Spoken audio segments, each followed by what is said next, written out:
Forcalquier est une commune française, située dans le département des Alpes de Haute-Provence, en région Provence-Alpes-Côte d'Azur. Jadis capitale d'un comté florissant, fondée au XIe siècle, elle est maintenant chef-lieu d'arrondissement. Ses habitants sont appelés les Forcalquiéréens. C'est la petite ville a pour devise plus haut que les Alpes, plus haut que les Alpes, et pour surnom la cité comtale. Ses monuments principaux sont la cathédrale Notre-Dame du Bourget, XIIIe et XVIIe siècle, le couvent des Cordeliers, XIIIe siècle, et la chapelle Notre-Dame de Provence datant de 1875, située à l'ancien emplacement de la citadelle d'où la vue domine la Haute-Provence. Forcalquier a la particularité d'avoir le ciel et l'air, les plus purs de France, si ce n'est d'Europe. En 2010, avec ses 4680 habitants, Forcalquier était la 6e ville du département, s'intercalant entre Château-Arnoux, Saint-Auban et Pierrevert. Elle est la 2198e ville la plus importante, sur le plan national. Forcalquier est établi entre la montagne de Lure et le Luberon, dans la partie occidentale des Alpes de Haute-Provence. Elle est traversée par la Via Domitia, et l'ancienne route nationale 100 sur l'axe est-ouest.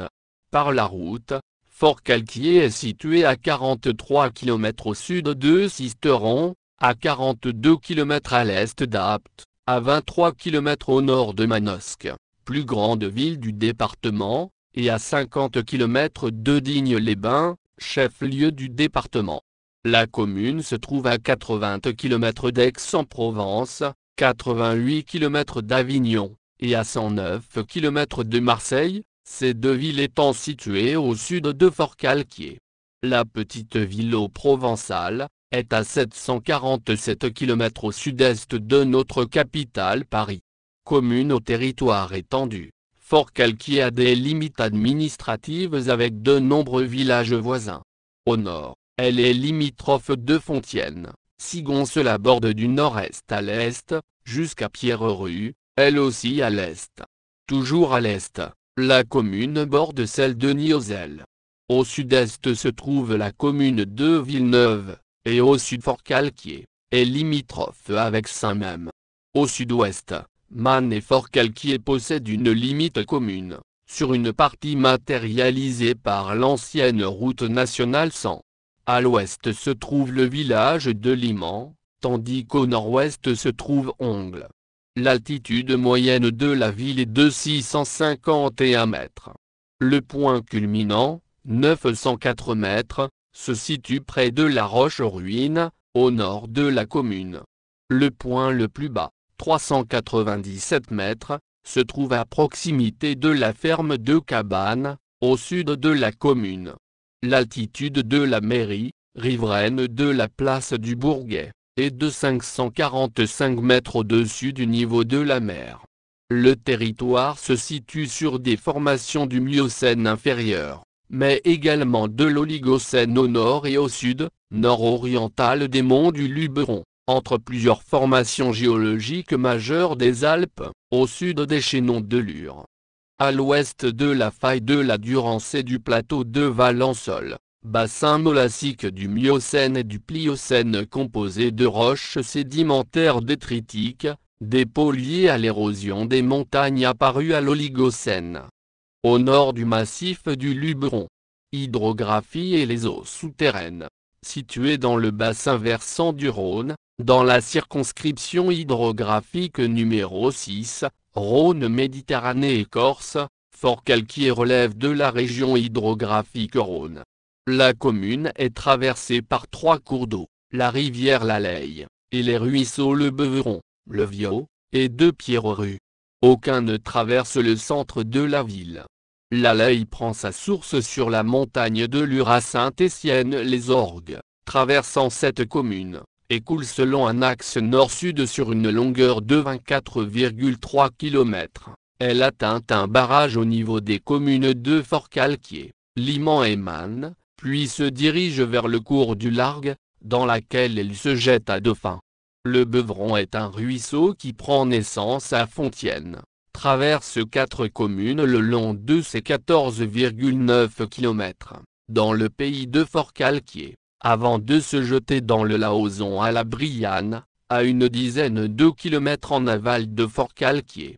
Le Vionnet au nord de Forcalquier le traverse, ainsi que la commune de Saint-Même. Il se jette dans la Laïa pour longueur 11,1 km. Transport ferroviaire.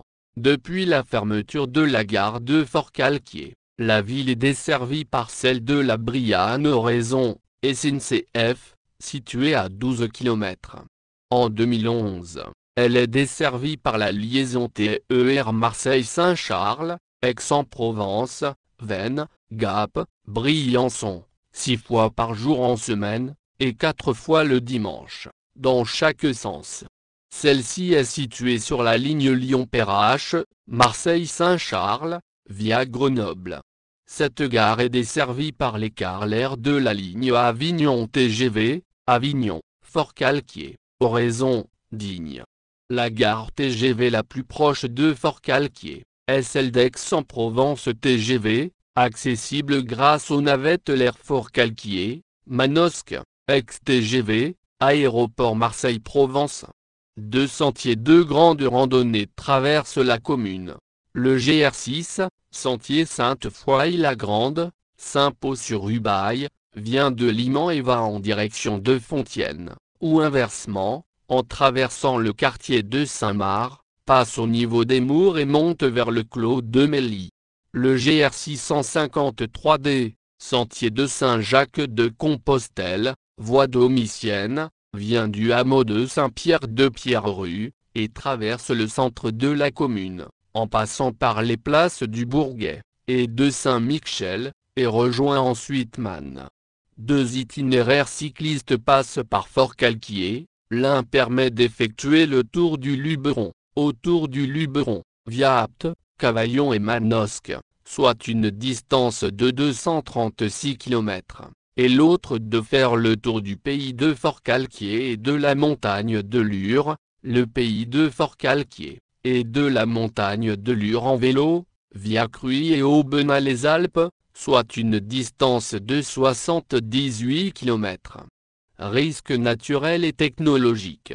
Aucune des 198 communes du département n'est en zone de risque sismique nul.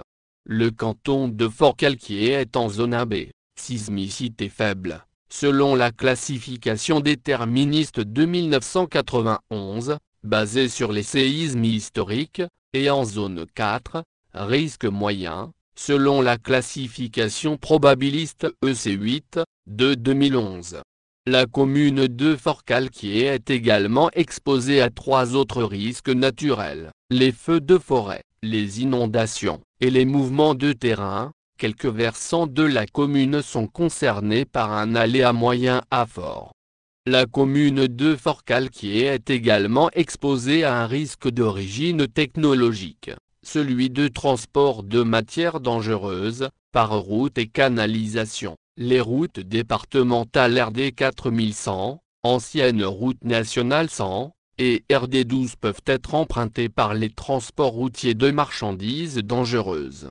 La canalisation transéthylène, servant à acheminer de l'éthylène, gaz inflammable, vers Sisteron et Grenoble, traverse la commune et constitue donc un facteur de risque supplémentaire. Aucun plan de prévention des risques naturels prévisibles, PPR, n'existe pour la commune, mais le DICRIM existe depuis 2010.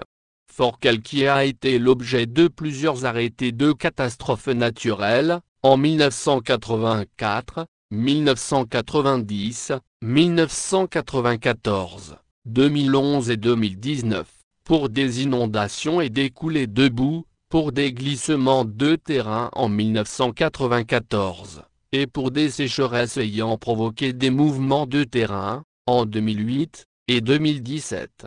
Elle a également subi régulièrement des tremblements de terre destructeurs. Toponymie.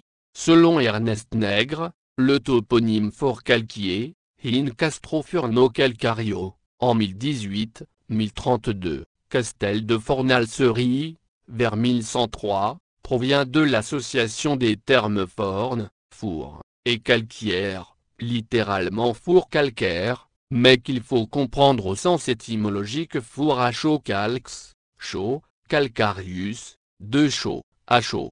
D'après Jean-Yves Royer, qui se base sur des formes anciennes du nom, Fort Calquier signifie la fontaine du rocher, fond calquier.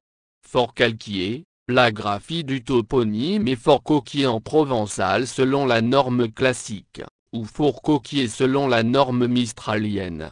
La colline de la Bombardière, située immédiatement au sud de la colline de la Citadelle, porte le souvenir de l'installation de l'artillerie par Giacomo Giolitti, lors du siège de 1481. La ville est parfois surnommée dans les médias, la cité des Quatre Reines, à la suite de la parution, en 1973, du livre Le Pays des Quatre Reines, consacré à l'histoire de la Haute-Provence, à ses mœurs et coutumes. Le titre renvoie aux 4 filles du comte de Provence Raymond Béranger IV, ou 5, qui toutes épousèrent un roi. Mais rien n'indique cependant que ces 4 reines soient jamais venues à Fort Calquier. Préhistoire, Antiquité, Histoire. Les premières traces de vie humaine sur Fort Calquier datent du 3e millénaire avant Jésus-Christ, c'est-à-dire pendant la période du Néolithique. En 1991, un campaniforme a été découvert dans le quartier de la Fare. Des gobelets céramiques en forme typique de cloche ont été trouvés dans une sépulture. À l'âge de fer, les hommes s'installent sur les hauteurs, dont les Oppidas. Avec la colonisation romaine, ce sont les plaines et les grands axes de communication qui sont privilégiés. La voie domitienne, plus connue sous le nom de Via Domitia, est construite en 118 avant Jésus-Christ, et permet de relier l'Italie à la péninsule ibérique via la Gaule narbonnaise. Cette route est construite par le proconsul Gnaeus Domitius Aeno Barbu, Barbe d'Airain, et traverse le territoire actuel de Fort Calquier en bordure des communes d'Ognozel et Villeneuve. Moyen Âge. Alors que le sud-est de la Gaule était une terre burgonde, le roi des Ostrogoths Théodoric le Grand fait la conquête de la région entre la Durance, le Rhône et l'Isère en 510. La commune dépend donc brièvement à nouveau de l'Italie, jusqu'en 526. En effet, pour se réconcilier avec le roi burgonde, Gondemar III, la régente ostrogoth, Amalazonte, lui rend ce territoire. Une agglomération très petite, hameau ou village, se constitue au 7e siècle au pied de la butte de Fort Calquier. L'église Saint-Promas et une villa agricole, la villa Betorida, existent à cette époque autour de la source antique de la Bonne Fontaine. Au 9e siècle ou au 10e siècle, un château important est construit, il est assez sûr pour accueillir les reliques de Saint Marius, ou Marie, et les mettre à l'abri des Sarrasins. L'agglomération apparaît dans les chartes pour la première fois en 1004, Fort Calchero. En 1060, l'évêque de Sisteron, Géraud Chevrier, ne peut entrer après son élection dans sa ville, et se réfugie à Fort Calquier. Il élève alors l'église Saint-Marie, au rang de concathédrale. Urbain II y séjourne, le 7 août 1096, en revenant de son prêche pour la première croisade. Partage de la Provence au XIIe siècle entre comté et marquisat de Provence et comté de Fort Calquier. Au milieu du Moyen Âge, Fort Calquier était une possession des comtes de Provence, qui échut au comte Foulque Bertrand, qui s'intitula comte de Fort Calquier et en fit sa ville principale. Au XIIe siècle, le comté de Provence, possession indivise entre plusieurs comtes, fut partagé et l'une des 3 parties revint à la comtesse Adélaïde, veuve d'un comte d'Urgell, qui prend le titre de comtesse, en 1110. Au XIIe siècle, les comtes de Fort Calquier font de leur ville la capitale d'un comté qui s'étendait des sources de la Durance aux portes de Cavaillon, et dont les villes principales étaient Embrun, Gap, Sisteron, Manosque, Pertuis, Apt et Sault. Ce siècle est l'âge d'or du pays de Forcalquier, comme en témoignent les nombreux édifices romans de la région. En 1209, le mariage de Garsande de Sabran et d'Alphonse II de Provence fait revenir le comté de Forcalquier dans les mains des Provences, et Forcalquier devient une de leurs résidences. Au printemps 1348, la peste noire provoque une émeute, où les maisons des Juifs sont pillées. Après la crise économique et démographique du XIVe siècle, Forcalquier souffre des passages de Charles de Duras et de Raymond de Turenne. Tout le siècle suivant est marqué par les grandes épidémies de peste, dont la peste noire. Faute d'héritier au dernier comte de Provence, le roi René, le comté est réuni à la France, et le titre de comte de Forcalquier est porté par les comtes de Provence et ensuite les rois de France, jusqu'à Louis XVIII.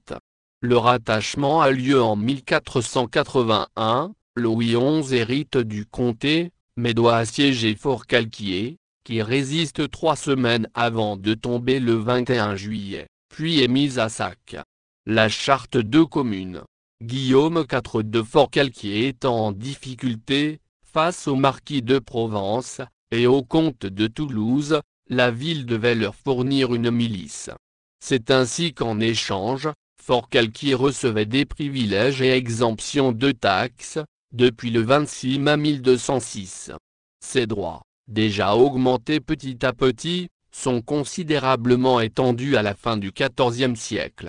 Après l'assassinat de la reine Jeanne de Naples, par Charles de Duras, la Provence est en pleine guerre de succession. La reine Marie, veuve de Louis d'Anjou, accorde des chartes de commune aux villes du comté pour financer sa guerre. Forcalquier obtient la sienne le 23 juin 1385. Elle donne une très grande autonomie à la ville. Le droit de vote n'est pas donné à tous les hommes libres, mais le collège électoral peut rassembler près de 75% des chefs de feu. Tous les titulaires de charges, notamment les syndics, maires, sont réélus tous les ans, avec inéligibilité à leur sortie de charge. Cette charte est ensuite précisée, notamment en 1452, quand sont définis comme citoyens les hommes libres ayant les 2/3 de leurs biens à Forcalquier, et y passant les fêtes. La ville profite des difficultés financières de François Ier, pour racheter les derniers droits féodaux en 1521. Du XVIe au XVIIIe siècle, la réforme est précoce à Forcalquier, puisque les premières conversions se font avant 1512, date où ont lieu les premiers vandalismes. Des oratoires sur les chemins sont rompus. Pendant les guerres de religion, la ville reste majoritairement catholique, mais une partie non négligeable de la population se convertit au protestantisme. Le premier consul protestant est élu en 1559, et à cette date les protestants utilisent la chapelle Saint-Promas pour célébrer leur culte. D'autres troubles se produisent, dont des rixes. Les troubles majeurs commencent par l'assassinat du consul Antoine Amalric et de son fils, sur la route d'Aix. Une épidémie de peste a lieu en 1561, et inquiet, environ la moitié des protestants de la ville se réfugient à Sisteron, en février 1562. Le 12 juin 1562, les Huguenots font le siège et s'emparent de la ville. Ils mettent à sac la cathédrale et l'église des Cordeliers. Les protestants quittent rapidement la ville pour aider leurs coreligionnaires de Sisteron, ce qui permet à une armée catholique d'occuper la ville et de mettre à sac les maisons privées, y compris celles de catholiques. Les Huguenots ne rentrent qu'avec l'édit d'Amboise, 1563, qui leur donne le droit de pratiquer leur religion, et qui leur réserve un quart du conseil municipal. Ils établissent leur propre école, ont leur prêche et leur cimetière. Cependant, de nouveaux heurts se produisent en 1564 puis l'année suivante. En 1567, La ville est à nouveau prise par les Huguenots, qui l'abandonnent au bout de 3 semaines à la demande de la municipalité. À partir de cette année, ils utilisent l'église des Cordeliers pour le culte. Forcalquier est l'une des 2 places de sûreté, avec Mérindol, accordée par l'édit de Saint-Germain aux protestants de Provence. La ville est cependant assiégée par ces derniers dès 1576, puis en 1580. Ils reviennent à l'assaut en 1585. Ce sont les catholiques qui assiègent ensuite la ville à leur tour, le duc d'Épernon en 1587, le duc de La Valette, en 1588. Entre-temps, la peste fait son retour en 1581. La ville se rallie à Henri IV dès son avènement, elle envoie des troupes à Avignon affronter le duc de Savoie, Charles-Emmanuel Ier, qui tente une incursion et qui est repoussé. En 1601, Henri IV fait raser le château, ou autorise sa destruction. Le dernier épisode militaire des guerres de religion se situe en 1629. La communauté protestante était donc importante au XVIIe siècle, et disposait d'un temple, grâce à l'édit de Nantes, 1598. Mais les pressions de toutes sortes, venues du Parlement de Provence et de l'évêque, entraînèrent sa disparition avant le début du règne personnel de Louis XIV, 1660. Après les guerres de religion, Forcalquier connaît, comme le reste de la France, une période de reprise dans le premier tiers du XVIIe siècle, mais perd encore 2000 habitants pendant la peste de 1630.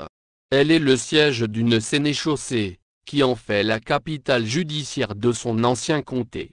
Ville importante, Forcalquier est tenu de loger les troupes, les casernes n'existant pas à l'époque, les soldats sont logés chez l'habitant. C'est le conseil municipal qui répartit les soldats entre les différents habitants. Mais devant les exemptions dont bénéficient certains bourgeois, le peuple de la ville se soulève et provoque une émeute. Forcalquier est le siège d'une viguerie jusqu'à la Révolution française. Révolution française.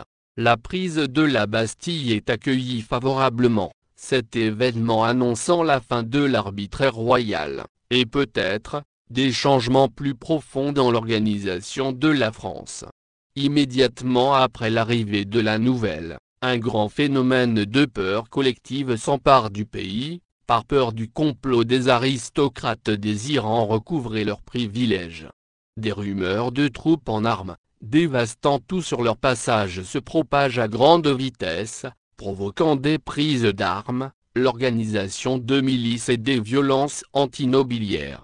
Cette grande peur, venant de Sisteron et appartenant au courant de la peur du Mâconnais, atteint Forcalquier et sa région le 31 juillet 1789, avant de se propager vers le sud-ouest.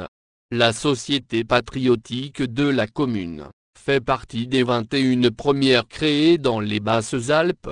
Elle s'affilie au Club des Jacobins de Paris, le 22 juin 1792. Le club de Forcalquier accueille une assemblée des sociétés de son district le 7 avril 1793. Le 5 Frimaire en 3, le représentant en mission Gauthier épure la société impériale et venteuse de l'an 3 de la Révolution française, et jusqu'en l'an 5, une bande de royalistes, dits les égorgeurs royaux, sème le trouble dans la ville et le canton d'Oraison, rançonnant les communes et bastonnant les républicains. Le 25 mars 1794, la cathédrale Notre-Dame du Bourget est saccagée et son trésor envoyé à la fonderie. Époque contemporaine. Avec la Révolution, Forcalquier devient chef-lieu de district, puis sous-préfecture sous le consulat. Entre 1806 et 1813, le sous-préfet Latourette fait raser les remparts, qui sont remplacés par des boulevards et des avenues. Louis-Napoléon Bonaparte est élu président des Français en 1848. Forcalquier est un bastion républicain lors de la Deuxième République, C'est l'horloger Escoffier qui fonde la première chambrette, société secrète républicaine en Provence, en 1849, qui essaime rapidement. Des banquets sont organisés, le 21 janvier 1850, pour l'anniversaire de l'exécution de Louis XVI, ce qui entraîne le désarmement des gardes nationaux de Man et Forcalquier. En 1851, Forcalquier est au centre de la résistance au coup d'État de Napoléon III, dans les Basses-Alpes. Le signal de l'insurrection est donné par les Forcalquiéréens à la foire de Man, le 5 décembre. Le sous-préfet et les gendarmes qui ne se rallient pas, sont emprisonnés. Une troupe de 3000 hommes quitte ensuite Forcalquier pour prendre le contrôle de Digne et du département. Après l'échec de l'insurrection, une sévère répression poursuit ceux qui se sont levés pour défendre la République. 39 habitants de Forcalquier sont traduits devant la commission mixte, la majorité étant condamnée à la déportation en Algérie. Forcalquier reste un centre intellectuel. En 1867, l'Athénée littéraire est créé. Les Jeux floraux en 1872, les fêtes de l'inauguration de Notre-Dame de Provence en 1875, la fondation de l'École des Alpes en 1876, et les fêtes internationales de la latinité en 1882, font revivre de grands espoirs. La commune est durement touchée par la Première Guerre mondiale. Outre les morts tués par les Allemands, un Forcalquiérain est fusillé pour l'exemple. Contrairement aux autres communes du département dans le même cas, la mairie a toujours refusé de placer son nom sur le monument aux morts. Une annexe du camp d'Émile ouvre à Forcalquier, au début de 1940. L'armée française y interne des étrangers, principalement des intellectuels allemands, alors qu'ils sont réfugiés en France et antifascistes. Ils sont enfermés dans l'ancienne prison, actuel bâtiment de la Simonette, avec parmi eux Ferdinand Springer. Vêtus d'uniforme bleu horizon, ils sympathisent avec la population, et même avec leur gardien, le poète et éditeur Pierre Segers, faisait partie du détachement chargé de la surveillance. Le 8 juin 1944, l'armée secrète tente de libérer Forcalquier. Mais la Wehrmacht reprend la ville d'assaut, faisant 12 morts. Finalement, ce sont les Alliés qui libèrent Forcalquier le 19 août 1944. La ville est décorée de la Croix de guerre au titre de haut lieu de la résistance. Le ciel le plus ensoleillé de France permet l'installation de l'Observatoire de Haute-Provence, à proximité de la commune, plus exactement à Saint-Michel-l'Observatoire. L'aménagement hydroélectrique de la Durance et la création de la retenue de la Leye renouvellent la vitalité du pays, permettant une irrigation généralisée des cultures et une alimentation sécurisée en eau potable. Lieux et monuments remarquables. D'après Pierre Magnan, Forcalquier était le plus beau pays du monde, et Dieu merci, personne d'autre que nous ne s'en avisait. Lieux et sites. Les Mours, situés au nord de la ville de Forcalquier, sont un paysage de rochers calcaires à la base marneuse émincis par l'érosion, les Mours proprement dit, que suivent en amont les petits mourets, en aval, les mouresses. L'ensemble de ces rochers s'étendent sur une centaine de mètres. Les plus hauts rochers atteignent une hauteur supérieure à 20 mètres. 25 millions d'années auparavant, c'est-à-dire à la fin de l'Oligocène, le site était un milieu marécageux. Depuis, l'eau a totalement disparu et le paysage est constitué de buissons épineux et de chênes pubescents. De plus, certaines plantes poussent sur les rochers. Sur le site, on peut y découvrir des fossiles, limnés, mollusques d'eau douce, et planorbes, escargots d'eau douce. La citadelle, dont la gestion, circulation des visiteurs, protection des vestiges, parc de promenade, liaison entre la ville et la citadelle, a été confiée au parc naturel régional du Luberon, offre un panorama sur tout le pays environnant. À cet emplacement s'élevait autrefois le château des comtes de Forcalquier. Son plateau est un site inscrit. On y trouve aujourd'hui la chapelle Notre-Dame de Provence, de style romano-byzantin. Elle est érigée de 1869 à 1875, à l'initiative du chanoine Terrasson et ornée de statues d'anges musiciens et des saints de Provence. En bordure de la terrasse sommitale, un carillon des années 1920 est composé de 18 cloches, permet le jeu traditionnel à coups de poing. Sonnerie, tous les dimanches à 11h30, ainsi qu'à l'occasion des principales fêtes, notamment le Nadalet, pour Noël. Un programme d'aménagement du site de la citadelle a été étudié. Simultanément, l'abattage de 37 cèdres, sabres de haute tige, est prévu. Le cimetière de Forcalquier est un site classé, parmi les plus beaux d'Europe. Ce nouveau cimetière, créé en 1835, est devenu célèbre en raison de sa terrasse inférieure, ornée d'ifs taillés depuis le début du XXe siècle. Ceux-ci sont taillés à 4 mètres de hauteur, créant ainsi des murs de verdure taillés en arcade, offrant de belles perspectives. L'importance des vestiges archéologiques nombreux, présents et présumés, sur la commune de Forcalquier, a amené les services de l'État à délimiter des périmètres de protection archéologique dans 5 zones, au sein desquelles l'ensemble des dossiers de demande de permis de construire, de démolir, et d'autorisation d'installation, et travaux divers, devront être transmis au préfet de région. Préhistoire.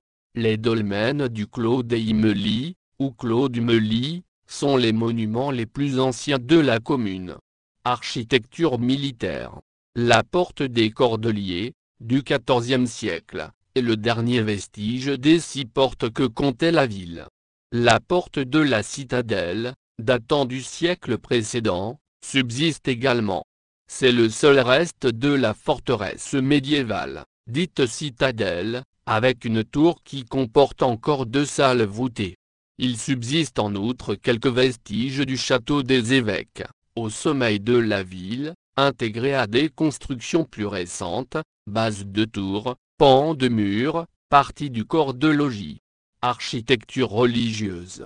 La concathédrale Notre-Dame du Bourget, XIIIe et XVIIe siècle, dite aussi Notre-Dame du Marché, dont la nef centrale, le chœur, le transept et le clocher datent des premières années du XIIIe, et constitue le premier essai d'adaptation de l'art gothique en Pays d'Auque. Le campanile est du XVIe siècle, les nefs latérales et le 2e étage du clocher sont du XVIIe siècle. La cloche est de 1609. Le grand orgue, dont les premiers jeux remontent à 1627, est classé monument historique. Le couvent des Récollets est installé, en 1627, dans l'église Saint-Pierre, une des 4 paroisses de la ville. On distingue encore l'oculus roman. Transformé en prison, on y enferma en 1851, le sous-préfet et les gendarmes ralliés au coup d'État de Napoléon III.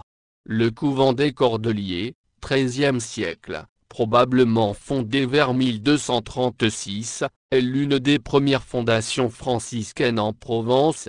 Il s'établit dans une demeure donnée par Raymond Béranger V de Provence, comte de Forcalquier. Endommagé pendant les guerres de religion, mal entretenu par la suite, il périclite, et ne compte que 2 religieux à la Révolution. Il est vendu comme bien national, transformé en exploitation agricole avant d'être restauré dans les années 1960. La façade de l'église est enfouie sous le bâtiment de l'ancienne poste. Il subsiste encore, autour du cloître gothique, début du XIVe siècle, reconstitué, l'ensemble des salles conventuelles, et une chapelle secondaire du XVe siècle, un ossuaire et une crypte. L'oratoire abrite une Vierge à l'enfant en bois sculpté du XVe siècle. Le couvent est actuellement siège de l'Université européenne des senteurs et des saveurs. Il est inscrit à l'inventaire supplémentaire des monuments historiques. Le couvent des Visitandines et son cloître, qui servirent de collège, le couvent et le cloître datent de 1634, la chapelle, ou église, Saint-Ange date-elle de 1687. Elle possède une façade classicisante, à deux ordres et fronton triangulaire, due à l'architecte marseillais Jean Vallier. S'étant désisté, il est remplacé par Jean Vallon pour le reste de la construction, voûté d'ogives et orné de liernes et tiercerons, dans le style gothique. Les bâtiments conventuels sont rebâtis en 1883 pour abriter la mairie. L'église, inscrite à l'inventaire supplémentaire des monuments historiques, est actuellement un cinéma. La façade de l'ancien temple, fin du XVIe siècle, subsiste. La porte est placée sous un arc surbaissé, avec une poste centrale. Le fronton qui la surmonte porte une inscription tirée du livre d'Isaïe, confesse le Seigneur et invoque son nom. Le bel autel particulier situé à droite du temple, XVIIe siècle, a été celui d'une grande famille protestante, les Gassot. L'église du prieuré Saint-Promas date du XIIe siècle. Le bâtiment conventuel date du XIIIe siècle. Situé au nord-est, il fut transformé en bâtiment agricole début XXe siècle. L'église Notre-Dame de l'Assomption, ancienne concathédrale du XIIe siècle, monument historique. Il reste de l'ancienne concathédrale Saint-Marie des vestiges du XIIe siècle, accolée au château épiscopal, tour de l'évêque datant du XIIIe siècle. Synagogue, emplacement supposé, on sait qu'au Moyen Âge, Forcalquier abritait une importante communauté juive. Chapelle, chapelle Saint-Marc. L'église Saint-Jean, sur le versant sud de la colline, elle constitue d'abord une des 4 paroisses de Forcalquier au XIIIe siècle, puis est réunie à Notre-Dame du Bourget avec les autres paroisses, en 1415. Elle appartient aux pénitents bleus au XVIIe et XVIIIe siècle. Elle ne peut être datée avec certitude. Elle est classée monument historique. Notre-Dame de Fougères possède une abside voûtée sur croisée d'ogives, datable du XVIe siècle. Sa cloche de 1746 est remontée en 2013. Elle est également surnommée Notre-Dame à deux vies. La chapelle Saint-Pau, construite sur plan carré, est le vestige d'un prieuré. La chapelle de la Charité, du XVIIe siècle, fut celle d'un couvent d'Augustine, qui laissèrent place, en 1720, à l'hôpital de la Charité Saint-Louis. La chapelle Saint-Marc, du XVIe siècle, est remaniée au XVIIe et restaurée en 1994 par les Amis des chapelles rurales et oratoires de Forcalquier. Tous les 25 avril, les femmes de la région se rendaient en pèlerinage à la chapelle, un sachet contenant des œufs de ver à soie, afin d'obtenir du saint la protection contre les maladies. Urbanisme. Palais de justice. La place Saint-Michel, située dans la vieille ville, est célèbre par sa fontaine Saint-Michel, classée monument historique. Cette fontaine de style gothique a été érigée en 1512. Le bassin rond actuel a remplacé, en 1912, le bassin octogonal d'origine. La partie au-dessus des dégueuloirs a été refaite à l'identique en 1976. La base est célèbre pour les curieuses scènes sculptées qui représenteraient les vis que Saint-Michel cherche à écraser. Sa construction donna lieu à une véritable opération d'urbanisme, construction d'un aqueduc de 3 km. Premières études en 1492, achevées en 1511, d'un château d'eau et 2 bassins de décantation pour les fontaines, mais aussi percement d'une rue et de 2 places. La seconde fontaine, dite Saint-Pierre, est remplacée par la fontaine Jeanne d'Arc en 1900. Place du Palais, l'ancien palais de justice, façade de 1842, a succédé à l'ancien palais des comtes de Forcalquier. La place s'appelait aussi autrefois la Granatariée, place au grain, n'ont qu'à conserver l'original escalier, 1853, qu'il a fait communiquer avec la rue Béranger, quartier Saint-Pancras et de la Bombardière, site inscrit, dans ce quartier, la chapelle Saint-Pancras, qui porte le nom du patron de la ville, XVIIe siècle. Isolée sur une colline, elle a perdu son bas-côté nord. Le chemin s'ouvre devant un oratoire de la même époque. Un ermitage est accolé à la chapelle. En 1733, d'importantes restaurations ont été faites au bâtiment. Le chemin d'accès est caladé. Elle est inscrite à l'inventaire supplémentaire des monuments historiques. Le clocher de Saint-Pierre est un campanile bâti par la municipalité en 1859. Architecture civile. L'hôtel d'Autun offre une belle façade, exceptionnelle selon Raymond Collier, avec deux grandes arcades brisées, XIVe siècle. Il est inscrit à l'inventaire supplémentaire des monuments historiques. Le logis du Dauphin est de la même époque, arcade et baie géminée. Du siècle suivant, subsistent au moins 3 immeubles, une maison à l'arrière de l'hôtel d'Autun, un passage Roubaud, et la maison Jean Ray, en pierre de taille, dotée d'une cour intérieure et d'un escalier à vis. Ses façades sont percées de fenêtres à meneaux. Il subsiste une porte avec une boiserie en forme de serviette repliée. Elle appartint au XVIe siècle à Jean Ray, de la famille des seigneurs d'Ongles. Sa toiture est protégée par inscription à l'inventaire supplémentaire des monuments historiques. L'hôtel Sébastiani, rue des Cordeliers, datant du XVIIe siècle, se distingue par ses chaînages d'angle à refend. Les poutres de son vestibule sont enrobées de gypserie, et les corniches sont également en gypserie. Rue Béranger, une maison privée possède une porte avec pied droit à bossage et à refend, et surmontée d'un fronton brisé. Datant des XVe et XVIe siècles, agrandi au début du XVIIe, son vestibule a un plafond orné de gypserie, les poutres sont enrobées. Ancienne sous-préfecture jusqu'en 1851, elle sert ensuite de prison.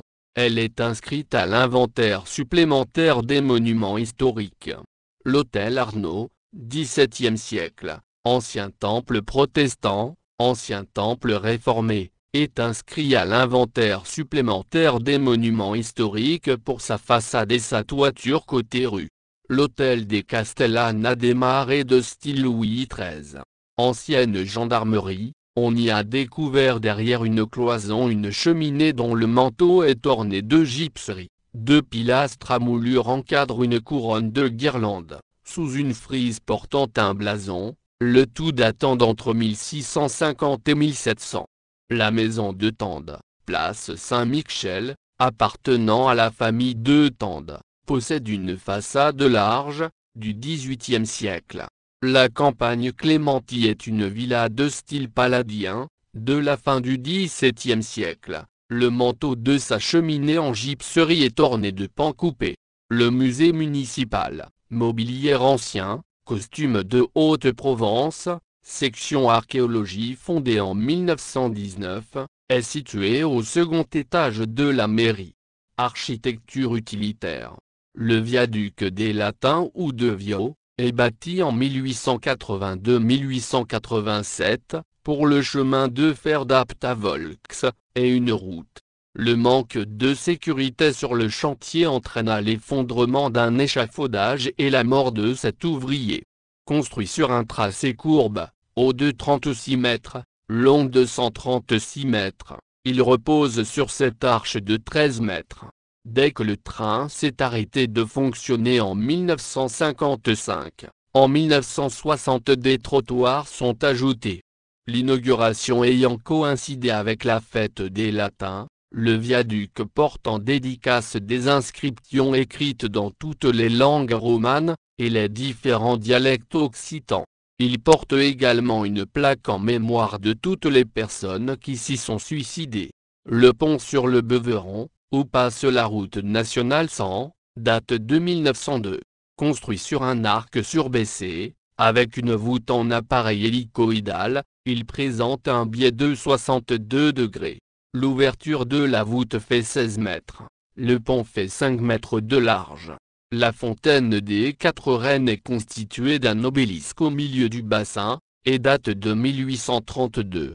La Bonne Fontaine, ensemble de fontaines et lavoir sur un site antique.